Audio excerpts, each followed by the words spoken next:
I once knew a man who kept a fortune locked in his bedroom closet. Roughly $10,000 in physical silver coins he had accumulated paycheck by paycheck over many years.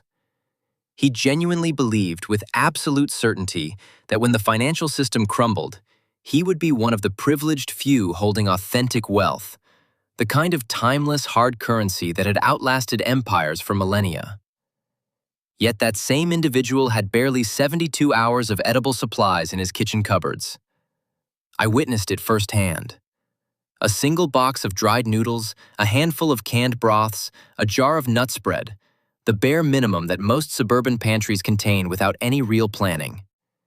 He diverted 10 grand into shiny metal and practically zero into nutrition, hydration, wound care, or any physical necessity his body would actually require if the very catastrophe he constantly anticipated ever truly materialized. He represents not an outlier, but the classic archetype of a specific breed of modern survivalist, pouring disproportionate funds into bullion, feeling armored against disaster, and completely bypassing the mundane essentials that genuinely determine survival during the opening 90 days of any genuine societal pause. This is the precise psychological pitfall I intend to dismantle today, because countless individuals have absorbed the metallic narrative without ever hearing the critical chapter that precedes the moment metal becomes relevant. Let me establish one point with total transparency immediately. I harbor no hostility toward gold or silver. I firmly acknowledge their legitimate function within a long-duration wealth strategy. They have performed exactly as intended across thousands of years of human commerce. They are not disappearing from the economic landscape. If you currently possess some, excellent. If you are steadily accumulating some, equally excellent. I emphasize this because conversations about bullion tend to generate intense emotional reactions, and I do not want anyone misinterpreting my forthcoming argument as a wholesale dismissal of the metals themselves. What I intend to challenge is the sequencing, the prioritization, the reflexive assumption that metals constitute the opening move, the nucleus of a readiness blueprint, the solution to the question of what medium of exchange will dominate when systems fracture. Because the fundamental reality is this: precious metals function as a preservation vehicle for the rebuilding phase that follows a disaster. They are not a survival instrument for the acute collapse phase itself. Those represent two entirely distinct challenges. Yet most survival-oriented content mashes them together in a manner that leaves numerous families dangerously unprotected. Permit me to illustrate concretely. Envision a severe regional disruption in your vicinity, electrical grid offline for multiple weeks, supermarket shelves stripped bare, fuel stations shuttered, zero connectivity, zero delivery trucks, zero fresh merchandise flowing in. Nothing remains except you, your loved ones, and whatever provisions you stockpiled beforehand. Now imagine attempting to procure a single gallon of drinkable water from a panicked neighbor by extending a shiny silver round toward him. What precisely does he plan to accomplish with that disc? He cannot consume it. He cannot hydrate his children with it. He cannot exchange it for nourishment at a store that no longer functions. He cannot shave off a fractional gram to compensate for a smaller barter. He possesses no reliable means of verifying its authenticity or purity on the spot. He has absolutely no frame of reference for whether that round represents $10 of purchasing power or 50 or 200 in some hypothetical future economy that has not yet materialized. Meanwhile, his children are experiencing thirst in the present moment. He craves something with immediate practical utility. He is going to examine your gleaming coin and inquire whether you possess anything genuinely useful instead. This illustrates the fundamental flaw in treating precious metals as the answer to a breakdown scenario. They perform brilliantly as a multi-generational repository of value. They proved their worth in the financial collapse of the 1920s, again during the inflationary spiral of the 1970s, and certainly during the Weimar period in Germany at certain transactional tiers. They continue to function in nations experiencing runaway monetary devaluation that nonetheless maintain operational marketplaces: Argentina, Venezuela, Zimbabwe. In each of those historical instances, metals retained their purchasing power precisely because a functioning market still existed where individuals could convert them into practical goods. Currency was imploding, but the marketplace infrastructure itself had not vanished. People still needed to facilitate exchanges, and metals filled the vacuum the failing paper notes had created. However, during the initial 30 days of a genuine infrastructure collapse or a supply network seizure, the marketplace mechanism itself disintegrates. The retail outlets lock their doors, the distribution fleets halt movement. The economy predicated on anonymous strangers transacting with one another simply ceases to operate. What emerges in its place is a hyper-local, neighbor-to-neighbor microeconomy where the singular factor that matters is whether you possess something the other individual desperately requires within the next 24 hours. And inside that microeconomy, a silver round constitutes nothing more than a weighty metallic trinket. This represents the precise vulnerability I aim to correct within your preparedness mindset. Metals eventually become significant. They simply do not become significant first. They gain relevance around week 10 of a slow-burning event when commercial activity tentatively resumes. They offer zero utility during week 1 when your neighbor craves clean water and you require antibiotics, and nobody possesses the ability to drive to a pharmacy. A brief aside before we delve deeper. Every single strategy I am about to outline assumes you have already established a fundamental nutritional and hydration buffer within your residence. If that foundation remains incomplete, I have assembled a complementary resource titled the $50 Food Framework, 90 days of shelf-stable nourishment for a household of 4, costing approximately $50 utilizing standard grocery items. The reference material resides in the description area should you desire it. Let us return now to the genuine currency of crisis. Section 2. Identifying the authentic medium of exchange during a genuine disruption. What actually functions as currency when the familiar systems halt? The answer is not metallic. It is not a cryptographic token on a dead network. It is not government-issued paper notes. The genuine currency consists of consumables, the ordinary disposable items that get steadily depleted, that vanish permanently once exhausted, that demand constant replenishment to maintain a functioning household. The moment distribution trucks cease rolling and retail outlets lock their entrances, these mundane commodities silently transform into the most coveted assets in any residential community. Contemplate what your own household genuinely consumes on a recurring weekly basis. Sanitary tissue, cleansing bars, dental hygiene products, energy cells, fire-starting tools, ignition sources, culinary fats, seasonings, sweeteners, brewed stimulants, non-prescription remedies for inflammation and discomfort, adhesive bandages, refuse sacks, monthly sanitary provisions, infant absorbent garments if young children reside with you, animal nutrition if companion creatures share your space, and ignition sources again because nobody ever possesses an adequate supply of fire-starting implements. These products are utilized and replaced perpetually under ordinary circumstances. They remain invisible to your conscious awareness. You acquire them mechanically during routine grocery excursions. Now visualize the neighborhood grocery shuttered for 14 consecutive days. None of these consumables can be replenished through normal channels.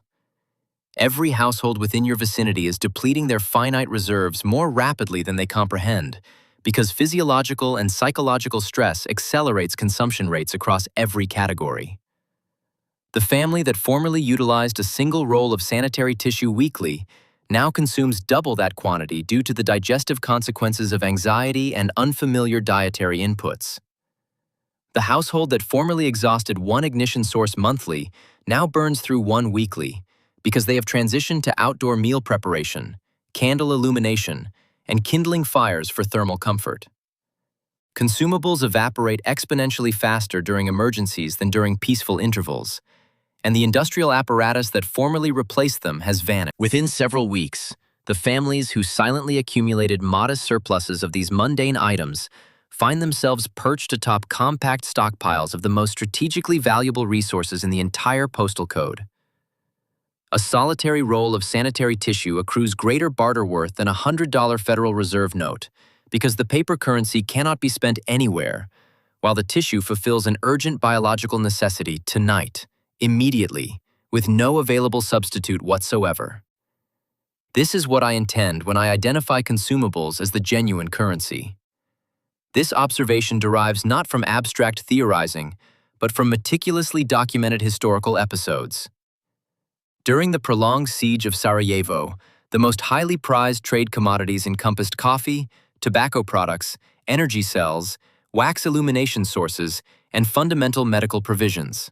Throughout Venezuela's most severe hyperinflationary period, households bartered eggs and sanitary tissue directly in exchange for medical attention, combustible fuel, and other essential requirements, because the national currency's purchasing power evaporated too rapidly to serve any transactional purpose. In Argentina during the 2001 financial freeze, when citizens could not access their own bank deposits, neighbors spontaneously commenced trading hoarded commodities, brewed stimulants, dried grain products, culinary oils, for the assorted necessities they had overlooked. This pattern replicates itself with remarkable consistency across every documented case. When the structured economic framework fractures, an unstructured shadow economy rises to replace it. The medium of exchange within that shadow economy is not metallic. It is everyday items possessing immediate practical utility, objects people require in the present tense, objects that get consumed and disappear and necessitate replacement. And here emerges the most crucial insight for your personal preparedness strategy. You need not belong to an affluent household to dominate this dynamic. The items that ascend in value are remarkably inexpensive. A bulk case of sanitary tissue from a wholesale club costs roughly $40. A container of disposable ignition sources costs perhaps $15. A large quantity bottle of anti-inflammatory medicine costs $6. A pouch of roasted coffee beans costs $10. The financial barrier to positioning yourself with meaningful barter inventory is astonishingly low. Most families could construct a genuine consumables buffer for less than $300 total expenditure. Juxtapose that figure against $10,000 locked into silver rounds, and the comparative mathematics become truly illuminating. Permit me to articulate this with unmistakable clarity, because it constitutes the foundational thesis. The household possessing $500 in strategically selected consumables occupies a substantially more resilient position throughout the initial 90 days of an actual disruption than the household possessing $10,000 in precious metals. Both households possess something of value. Only one household possesses items they can genuinely utilize, distribute, exchange, and consume during the temporal window that carries the greatest consequence. Allow me to specify precisely what $500 in consumables tangibly resembles, because abstract discussion of everyday items does not equip anyone to construct an actual buffer. What follows constitutes a concrete procurement inventory that proves effective for the typical household. Sanitary tissue, a wholesale package from a bulk retailer containing 3 dozen rolls, costs approximately $30. 2 such packages total $60 and supply a family of 4 with hygienic paper for numerous months, stores indefinitely, occupies noticeable but entirely manageable storage volume. Cleansing and hygiene products, a multi-unit package of solid cleansing bars, a multi-unit package of liquid hand cleanser refills, 2 large containers of hair washing solution, 2 tubes of dental cleaning paste, dental thread, approximately $50 total, supplies months of basic sanitation. Refuse containment sacks, a contractor-grade package of 50 heavy-duty bags alongside a standard kitchen waste bag package, $30, addresses sanitation requirements for an extended incident. Chlorine solution and fundamental cleaning agents, 3 large jugs of unscented sodium hypochlorite, several spray dispensing bottles, hydrogen peroxide solution, $15, establishes a disease prevention baseline. Energy cells and ignition sources, multi-unit packages of the most common battery sizes alongside a container of disposable lighters and a carton of safety matches, $40, powers electronics and enables fire for months. Non-prescription medicinal provisions, anti-inflammatory medication in bulk quantities, discomfort relief tablets, anti-digestive distress medicine, acid neutralizers, seasonal allergy relief, antibacterial topical ointment. Fundamental adhesive bandages, $40, constructs a meaningful household medical reserve. brewed stimulants and herbal infusions, several sealed containers of instant coffee granules, a pouch of ground roasted beans, a carton of tea sachets, $30. Remains shelf-stable for years. Commands barter value wildly disproportionate to acquisition cost. Flavor enhancers and culinary multipliers, sodium chloride, sucrose, fundamental spice varieties, compressed stock cubes, capsicum-based sauce, $20. Transforms monotonous storage provisions into meals families will actually consume willingly. Monthly sanitary provisions, a multi-month quantity for any household requiring such items, $40. Represents the category most systematically neglected in male-dominated preparedness planning conversations. Companion animal necessities, supplementary pet nutrition, animal medicinal requirements as applicable, variable expenditure, essential for households with dependent creatures. Culinary oils, 3 or 4 large container vessels, $25, stores durably, calorically concentrated, indispensable for preparing pantry-provisioned meals. Summing these categories yields approximately $400 total expenditure. This covers a meaningful household of 4 reserve spanning every category that demonstrably matters most throughout a sustained infrastructure interruption. It is not extravagant. It is functional, and it resides unobtrusively across a few shelves without attracting any notice whatsoever. Now, mentally picture the contrasting scenario. $400 directed towards silver rounds at prevailing market valuations yields roughly 12 to 15 individual troy-ounce coins, a modest handful of metallic discs resting in a storage compartment. Throughout the inaugural 90 days of a genuine emergency, those coins nourish nobody, illuminate nothing, cleanse nothing, and safeguard the health of no individual. The identical $400 allocated toward the inventory I just enumerated sustains an entire family for multiple months, while simultaneously generating barter leverage that compounds as the crisis extends its duration. I am not advocating against precious metals acquisition. I am advocating against acquiring them with your first $400. Construct the foundation before you concern yourself with ornamentation. Section 3. Why habitual indulgences carry disproportionate significance. Let me now address a category that the vast majority of preparedness literature deliberately circumvents because it generates psychological discomfort. The market for mild human vices. Human beings operate as creatures of patterned routine. We develop physical and psychological attachments to small daily pleasures that we fail to even recognize as dependencies until those pleasures become unavailable. Brewed stimulants, nicotine delivery systems, fermented or distilled spirits, refined sweeteners. These substances are not morally corrupt, they are statistically normal. Approximately 70% of adults in this nation consume brewed stimulant beverages daily. Roughly 11% of adults smoke combustible tobacco products, with an additional 6 or 7% utilizing alternative nicotine delivery mechanisms. 60% of adults consume alcoholic beverages with some regularity. Aggregate these figures, and the overwhelming majority of households harbor at minimum one mild daily chemical dependency that remains entirely invisible to conscious awareness until access suddenly ceases. When delivery trucks halt and retail establishments close, each of these dependencies transforms into an acute personal crisis. Within 24 hours, the stimulant beverage consumers begin experiencing vascular headaches. Within 48 hours, the nicotine users become increasingly agitated and mentally fogged. Within 72 hours, mild physiological withdrawal symptoms have commenced for millions of individuals simultaneously. These are not addicts in any clinical diagnostic sense. These are ordinary people who never once considered their morning ritual beverage as constituting a dependency until the moment they could no longer obtain it. What this signifies for you as someone methodically accumulating consumable reserves is that modest quantities of these items command absurdly elevated barter value throughout genuine disruptions, not because the items themselves possess greater inherent worth, but because the individuals deprived of them will voluntarily surrender significant quantities of other valuable possessions to obtain relief. Instant coffee granules represent arguably the optimal illustration of this dynamic.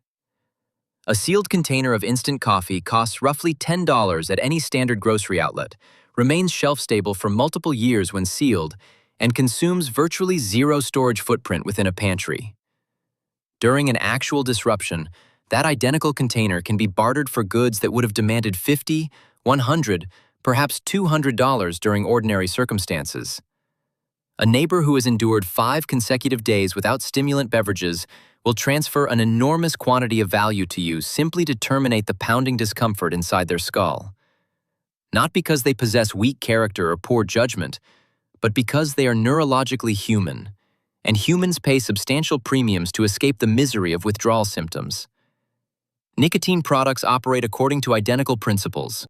A carton of manufactured cigarettes costs approximately $80 in most jurisdictions, stores adequately when sealed inside a vapor-proof enclosure in a temperate location, and remains viable for years. Throughout a genuine emergency, individual packets can be exchanged for combustible fuel, nutritional provisions, medical supplies, physical labor assistance, practically anything. Nicotine-deprived individuals undergoing withdrawal rank among the most intensely motivated barter participants documented in any historical crisis on record. Sarajevo, Argentina, Venezuela, every extended emergency for which we possess documentation demonstrates the identical recurring pattern. Manufactured cigarettes transform into a hard pseudo-currency that competes directly with metallic coinage. Inexpensive distilled spirits constitute the third category. Compact single-serving bottles of vodka, whiskey, rum, each individually priced between $2 and $4, store indefinitely, occupy minimal spatial volume. During emergencies, these miniature bottles exchange for high-utility goods because alcohol delivers comfort, psychological numbing, social bonding lubrication, and can serve double duty as an improvised wound disinfectant when necessary. Not the most medically optimal alcohol-to-sterilization ratio, but a legitimate secondary application nonetheless. Now I wish to state something explicitly, because this particular section generates genuine discomfort among certain audience members. I am not encouraging you to personally adopt smoking or drinking habits. I am not asserting that vices represent positive goods.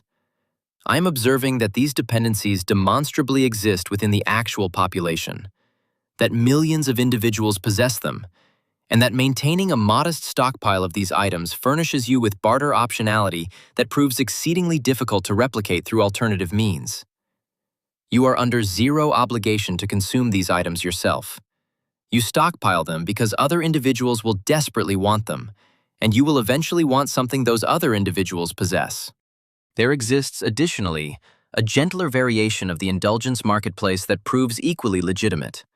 Refined sweeteners, cocoa-based confections, hard candies, psychological comfort foods, the morale-sustaining items that are not physiologically addictive in any medical framework, but that humans nonetheless intensely crave when placed under sustained duress. A modest cache of these morale items carries substantial barter value when dealing with parents of young children, with exhausted adults, with anyone who simply yearns for a small fragment of pre-crisis normalcy. Do not underestimate the power of this dynamic. During the Sarajevo siege, cocoa-based confections ascended to become one of the most prized barter commodities throughout the city after roughly the first year of encirclement. Not because anyone biologically required chocolate to sustain life, but because everyone psychologically wanted it desperately. Aggregate the entirety of the indulgence marketplace, brewed stimulants, tobacco products, distilled spirits, refined sweeteners, comfort snacks, and it represents one of the most spatially efficient repositories for storing potential barter value. Minimal physical footprint, extended shelf durability, inexpensive to acquire during ordinary times, disproportionately precious when normal distribution channels collapse.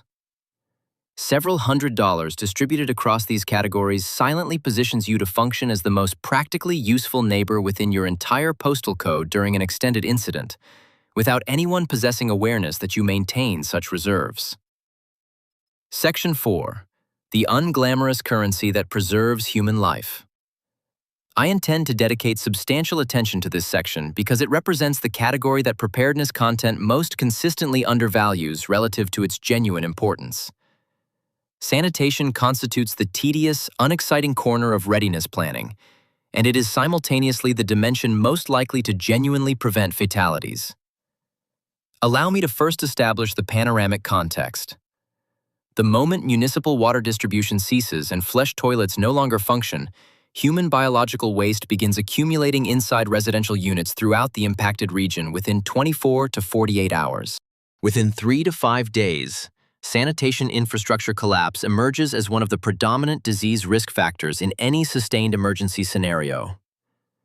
The 2010 seismic event in Haiti generated over 6,000 cholera fatalities within the initial 12 months, and the outbreak was ultimately traced primarily to sanitation systems disintegration.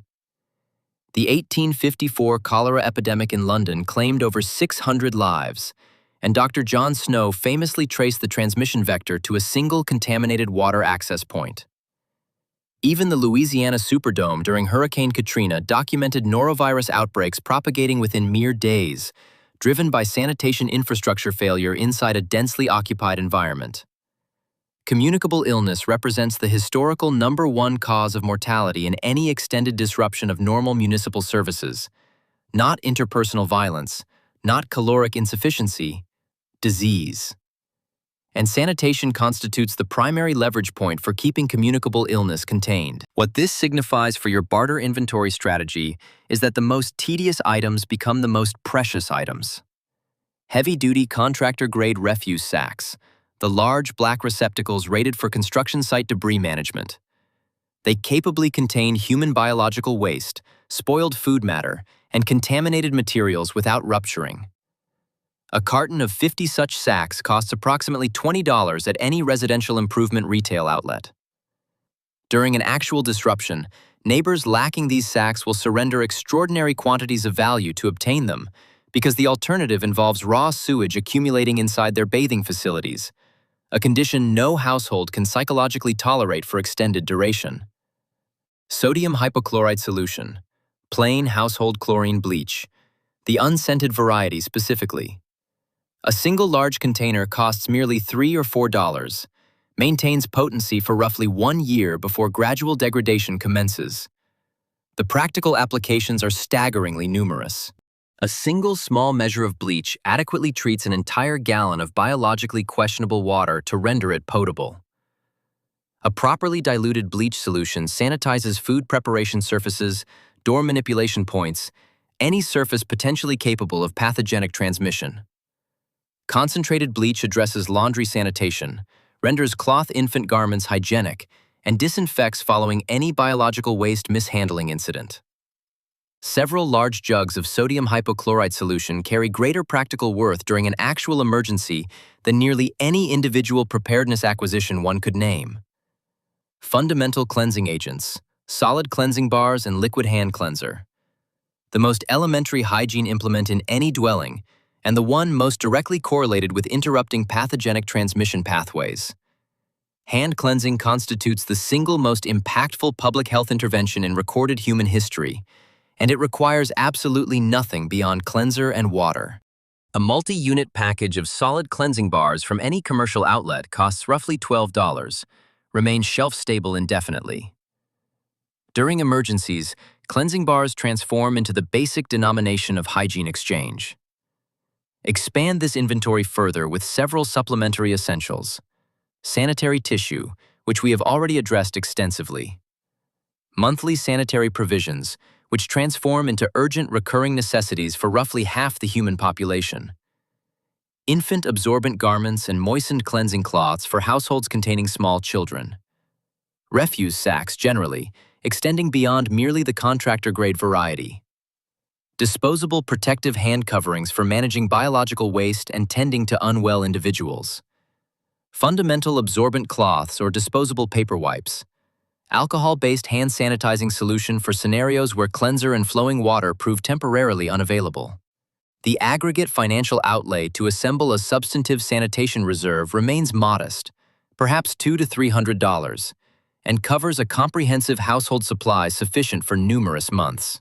Juxtapose that against practically any alternative preparedness category, and the return on investment emerges as genuinely extraordinary. You are purchasing disease prevention for a few $100s.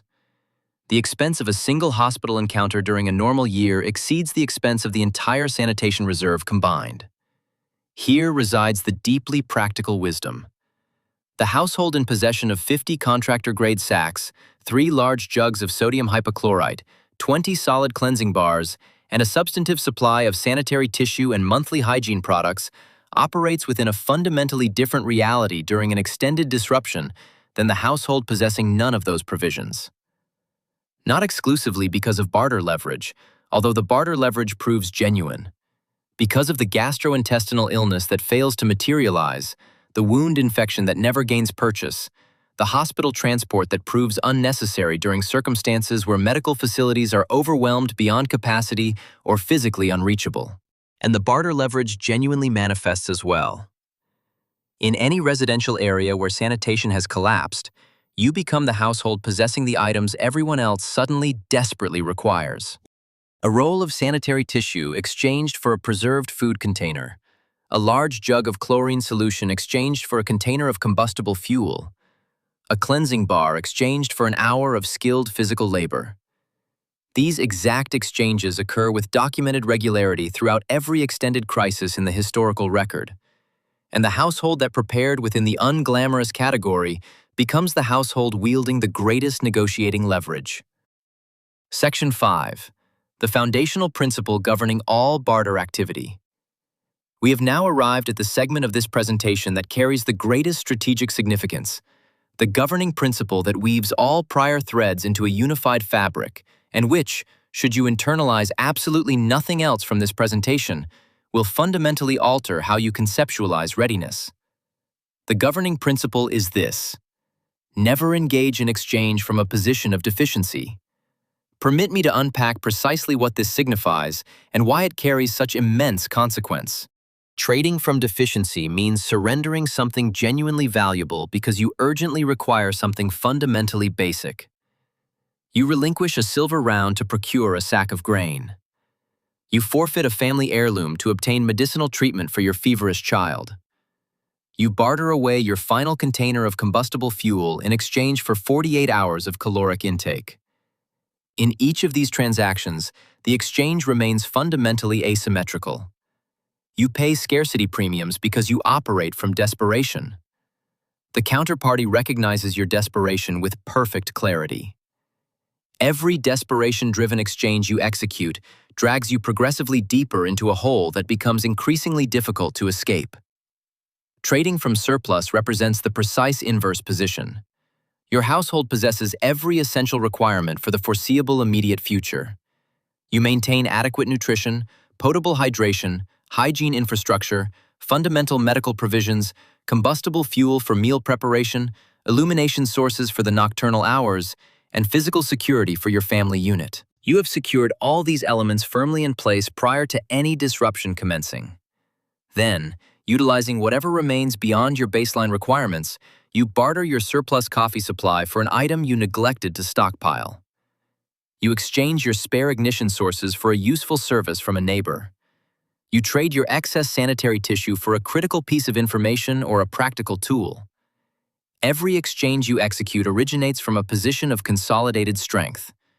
You retain the capacity to simply decline and depart. You harbor no urgent unmet needs whatsoever. You negotiate from a posture of complete psychological comfort. The distinction separating these two positions represents the distinction between genuinely flourishing throughout an extended disruption and being methodically depleted by it. If you are absorbing this presentation in search of the singular variable that differentiates households emerging intact from the far side of a crisis versus households emerging shattered, this is precisely that variable. The households that navigate extended emergencies while preserving their foundational position almost universally consist of households that exclusively traded from surplus.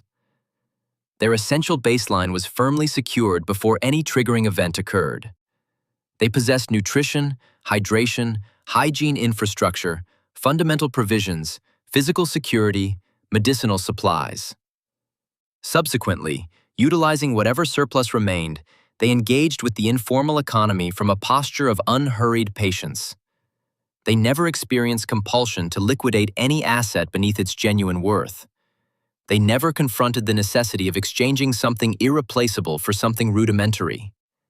The households that navigated emergencies and emerged in severely compromised condition almost universally consisted of households trading from deficiency.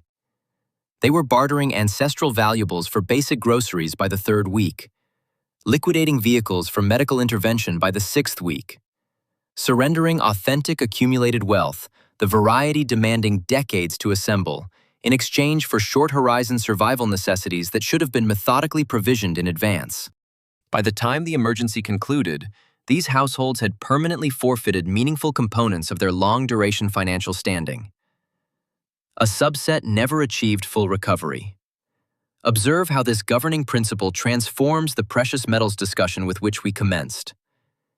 If you maintain adequate provisioning across nutrition, hydration, hygiene, medicine, combustible fuel, physical security, and a fundamental buffer of consumables designated for exchange, then precious metals can perform precisely the function they are engineered to perform.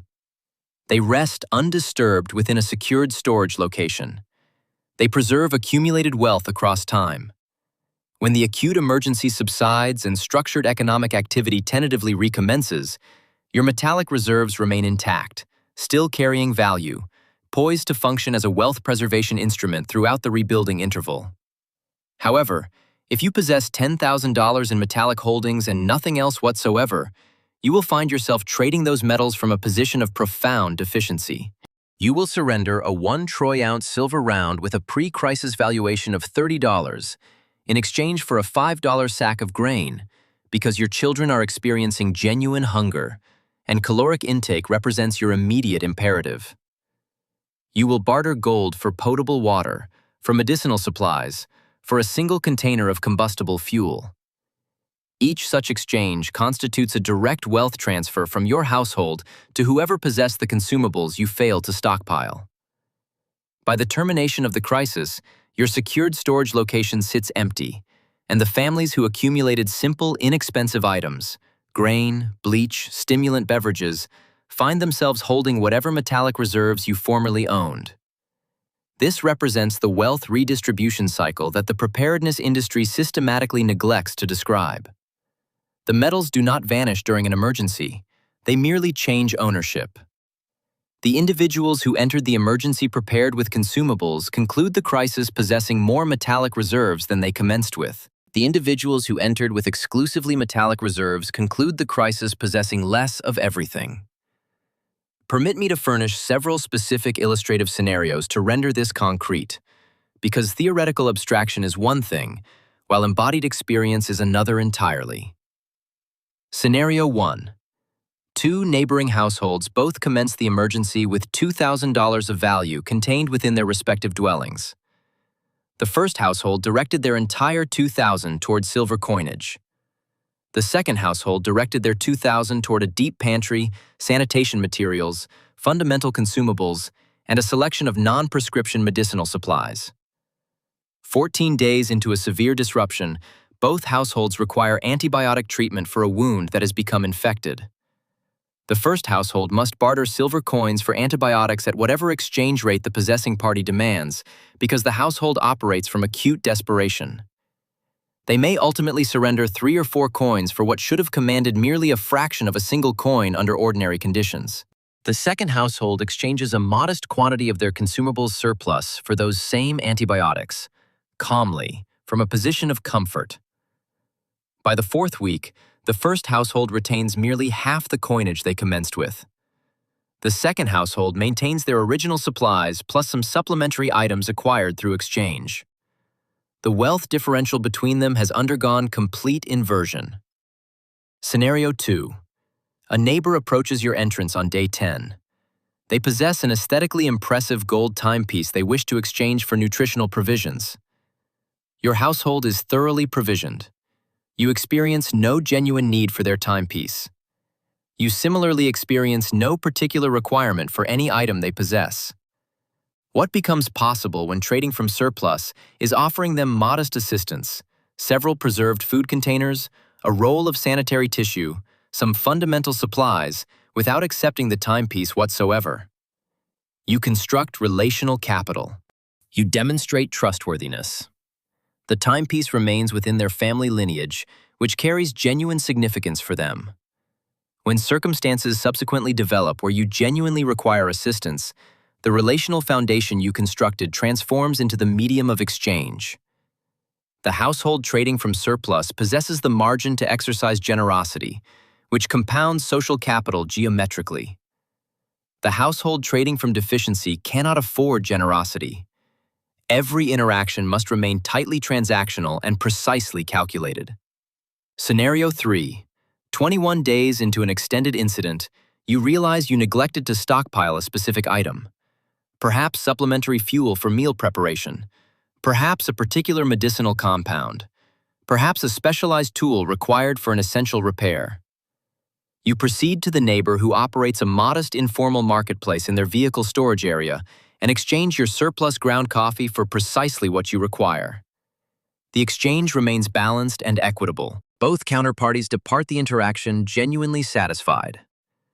You were not compelled to penetrate your genuine savings, liquidate any item you actually required, or succumb to panic. The surplus you methodically constructed during ordinary times seamlessly addresses the minor gaps in your provisioning plan during the emergency. These 3 scenarios describe how a household trading from surplus actually navigates an extended disruption. Calmly, possessing margin, retaining the capacity to construct relationships and absorb minor planning oversights. Contrast this against the household trading from deficiency, which remains locked in a perpetual state of pressurized negotiation, paying scarcity premiums for every single item, hemorrhaging wealth each successive week, and observing their long-duration financial position erode steadily while they scramble desperately to merely keep pace with immediate daily requirements. The governing principle maintains consistency across every crisis documented throughout human history. The household that entered prepared possesses options. The household that entered unprepared possesses exclusively desperation. Options multiply and compound. Desperation multiplies and compounds identically. By the termination of the crisis, the chasm separating the 2 positions has become vast, and the overwhelming majority of that chasm was determined before the crisis ever initiated, by the purchasing decisions each household executed during ordinary times. Here, then, is the correct sequential prioritization. I encourage you to physically record this or firmly commit it to memory, because it constitutes the actionable synthesis of this entire presentation. Establish your nutritional foundation first. 90 days of shelf-stable caloric provisions within your dwelling forms the fundamental substrate. Absent this, nothing else holds relevance. Establish your hydration foundation second. A water storage bladder for your bathing vessel, several water containment cubes, and a quality filtration device address multiple weeks of household requirements. Total expenditure remains beneath $100. Establish your sanitation foundation third. Contractor-grade sacks, sodium hypochlorite, cleansing bars, sanitary tissue, fundamental medical provisions. Perhaps $200 constructs a substantive reserve. This is the category that prevents the communicable illness that claims lives. Establish your fundamental physical security fourth. A method to harden your dwelling. A method to maintain communication with family members. Redundancy in illumination and thermal sources. Specifics vary according to your dwelling and your circumstances, but the principle remains that you control the perimeter within which you reside. Establish your consumables buffer fifth. The inexpensive, high-utility items that transform into barter commodities, stimulant beverages, ignition sources, energy cells, non-prescription medicinal provisions, a modest inventory of comfort items. Perhaps $300 constructs a meaningful reserve. Establish your practical competencies sixth. Preparing meals from your pantry inventory, fundamental first aid intervention, basic dwelling maintenance and repair, the skills that render you genuinely valuable without requiring any monetary expenditure whatsoever. Subsequently, after all preceding categories have been addressed, if you retain surplus financial resources and harbor interest in wealth preservation instruments for the longer duration recovery interval, that represents the appropriate moment for precious metals consideration. Not prior to this point, not as the foundational substrate, but as the finishing embellishment atop a comprehensive preparedness architecture. The complete prioritization list above demands less than $2,000 for a family of 4 to fully construct, distributed across several months of consistent effort. $2,000 purchases a complete foundational readiness blueprint capable of carrying your family through practically any disruption realistically probable for households residing within this nation across the approaching decade. Juxtapose that against $10,000 in silver coinage resting inside a secured container, accomplishing absolutely nothing for your household until structured markets eventually reconstitute themselves. The comparative mathematics are not subtle in their implications. Before we conclude, a brief reminder. The complimentary $50 nutritional framework I referenced near the commencement represents the Step 1 foundation underpinning everything we have discussed. It specifies precisely what to procure in what sequence for beneath $50 to construct the initial 90 days of nutritional provisioning upon which everything else is subsequently erected. Validated by over 21,000 individuals, entirely without cost. The reference material resides within the description section if you desire it. Synthesizing everything into a unified conclusion, 5 concepts I wish for you to extract from this presentation. Concept 1. Precious metals function as a wealth preservation instrument engineered for the recovery interval, not a survival instrument engineered for the collapse interval. They possess a legitimate role within a complete architecture. They categorically do not possess a role at the apex of the prioritization hierarchy. Any individual asserting otherwise is attempting to sell you metals. Concept 2. The authentic medium of exchange during any crisis lasting 30 days consists of consumables, the ordinary items that become exhausted through usage. Sanitary tissue, cleansing bars, ignition sources, energy cells, brewed stimulants, sodium hypochlorite. The mundane, the aesthetically unappealing, the items you acquire mechanically during routine grocery excursions. These represent the items that ascend to genuine value when distribution vehicles halt their movement. Concept 3. The indulgence marketplace is empirically real, and you should not disregard it merely because it triggers psychological discomfort. Brewed stimulants, nicotine delivery systems, and distilled spirits command disproportionate barter leverage during extended disruptions because human physiological dependencies are genuine and measurable. A modest reserve within these categories furnishes barter flexibility that proves extraordinarily difficult to replicate through alternative channels. Concept 4. Sanitation represents the single most critically undervalued category within the entirety of preparedness discourse. Contractor-grade sacks, chlorine solution, cleansing bars, sanitary tissue. A few $100s assembles a reserve that prevents communicable disease, which constitutes the actual leading historical cause of mortality during extended crises. The tedious category is simultaneously the highest leverage category. Concept 5. Refuse absolutely to trade from a position of deficiency. Construct your foundational baseline before all else: nutrition, hydration, hygiene infrastructure, fundamental security, practical competencies. Subsequently, utilizing whatever surplus remains, engage with the informal barter economy from a posture of patience and abundance. The households trading from surplus flourish.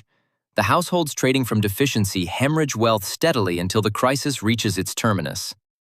5 concepts. Internalize them thoroughly. Now, what tangible actions should you execute during the current week? 3 specific items. First, physically walk through your pantry this evening and calculate honestly how many days of caloric provision you actually maintain. If the figure falls below 30, your next discretionary dollar does not belong directed toward metals. It belongs directed toward grain, legumes, preserved protein sources, and culinary oils. Construct the foundation before you concern yourself with the roof. Second, during your next routine procurement excursion, allocate $20 toward the sanitation category. A carton of contractor-grade sacks, a large jug of sodium hypochlorite, a multi-unit package of solid cleansing bars. Place them into a storage area. You have just executed one of the highest leverage preparedness maneuvers available for less than the financial outlay of a single restaurant meal. Third, acquire a sealed container of instant coffee granules and a multi-unit package of disposable ignition sources, $10 total expenditure. Place them into that same storage area. You have now initiated your barter goods reserve. You will methodically continue constructing it across the approaching months, as your normal pantry rotation system naturally incorporates modest surplus quantities of these consumable categories. 3 specific actions, beneath $50 aggregate, beneath 30 minutes of total time investment. You have substantively transformed your household's genuine readiness posture for the category of disruption that carries realistic probability. This single adjustment accomplishes vastly more than $10,000 in silver coinage would have accomplished in isolation. If, upon reaching the terminus of this presentation, you continue to desire precious metals acquisition, proceed confidently. A legitimate placement exists for them within the architecture. Simply position them at the appropriate sequential location within the priority ordering, subsequent to nutritional provisioning, subsequent to hydration, subsequent to sanitation infrastructure, subsequent to consumables accumulation, subsequent to practical skill acquisition, as wealth preservation instruments designated for the recovery phase, not as the foundational substrate of the survival phase. Preparedness does not constitute fear. It constitutes the profound tranquility that emerges from the certain knowledge that you have responsibly addressed the fundamentals. The fundamentals are not forged from metallic elements. The fundamentals are constructed from the unremarkable everyday provisions that occupy the corners of any thoughtfully provisioned kitchen and storage space. Construct that substrate first. Everything else constitutes the finishing embellishment. If this presentation delivered genuine utility to you, the simplest mechanism for extending support is to activate the subscription function and disseminate it to one individual who has been contemplating precious metals as their primary preparedness strategy. If you desire to support this channel through direct means, the membership activation button located beneath any of my video content grants you access to the channel community. A modest monthly contribution enables me to persist in producing this category of material.